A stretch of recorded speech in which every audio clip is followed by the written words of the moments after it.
Did you know that one of the most common appliances that an office has ever used, especially before the virtual and paperless world ever came into being, a Xerox machine, is actually a trademark? Today, Xerox is often mistakenly used as a verb, at least in India. Xerox for most people means photocopy or the process of making a photocopy. Can you Xerox this? Just Google Xerox in a sentence and you will get what I am saying, right? So what happened to Xerox in India is the same thing that happened to Band-Aid all over the world.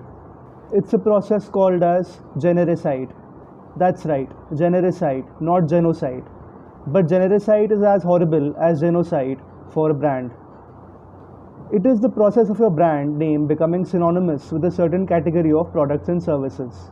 In simple words, it's when your brand name becomes too famous for your own good.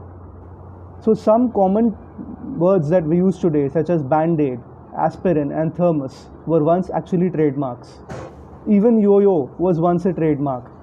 However, all over the world, these names are now used by customers to refer to a certain kind of product, right? This is because the original proprietors of these brand names literally monopolized the market for these products. So as a result, the public identified these names with only these products. Now the thing is, there is no law that can prevent new players from entering the market for a certain type of product or a service. In fact, there are actually certain kinds of policies against monopolization in certain industries, such as those of essential products, essential services, right? So when the public starts to identify a certain brand name with a certain type of product, newer entrants in the market have no choice other than to use that brand name for their product. The legal system then can't help that original brand owner.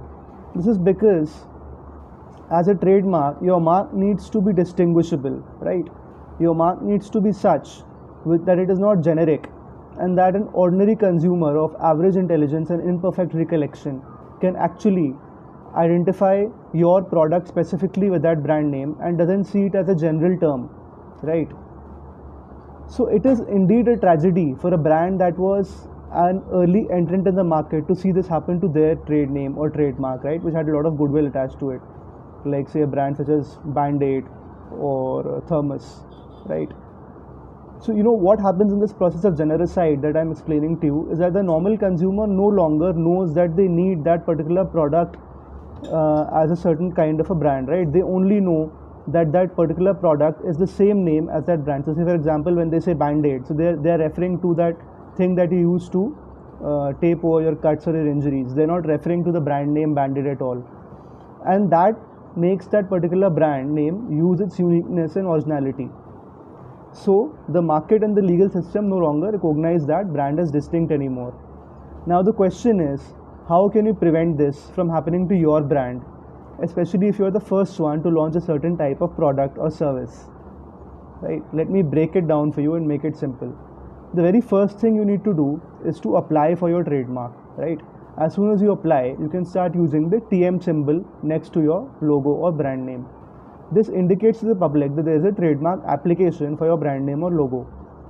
Now once the registration process for that particular trademark is completed, then you can even start using the R symbol in a circle with your trademark or trade name. And this tells the consumer that the brand name is now a registered trademark. And this will prevent it from becoming common, right? Now the second thing that you must do is to use the brand name with a capital letter in all places, especially in advertisements, circulars, official communications, posters. Whenever you use a capital letter at the beginning of a certain word, it gives the impression that it is a name and that it is not some sort of verb or a common noun. It's rather a pronoun. It is a brand name, right? It gives it importance, it makes it stand out, it gives it the feel of an actual name. Now if you're selling or planning to sell in multiple countries, then you need to do another thing. You must apply for the trademark in these other countries and also follow these other steps in these other countries, and this will preserve the value of your brand name globally and will even give it more recognition and strength in the domestic market, right? And then the best thing that you can do is what Xerox actually did, although they were a bit late, right? It would cost you some more money, but would save you a lot more money in the long run and help you also make a lot more profit, right? You can run campaigns and awareness drives to educate consumers and the world at large about your unique and distinctive brand for that particular product or service that you have launched. This will ensure that the public at large recognizes your trademark or trade name as a unique brand and not just a certain type of product or service. And this will of course greatly enhance the value and status of your brand as well in the market, right? So that's it for today, folks. You should know that Xerox is still officially a trademark. They were able to show the courts that they have remained on the register and have made proactive efforts to maintain the status of Xerox as a trademark. What consumers think about it is a completely different thing. However, for the case of Band-Aid and Aspirin, they actually lost their very status as trademarks, right? And anyway, I would personally recommend to you that you strongly follow the tips that I've suggested in today's episode, and you take that advice and you take it seriously, because it would save you a lot of headache and money in the long run, right? So if you like today's episode and think that it brought value to your business, hit the subscribe button and watch a new episode each week on intellectual property and technology law. Cheers.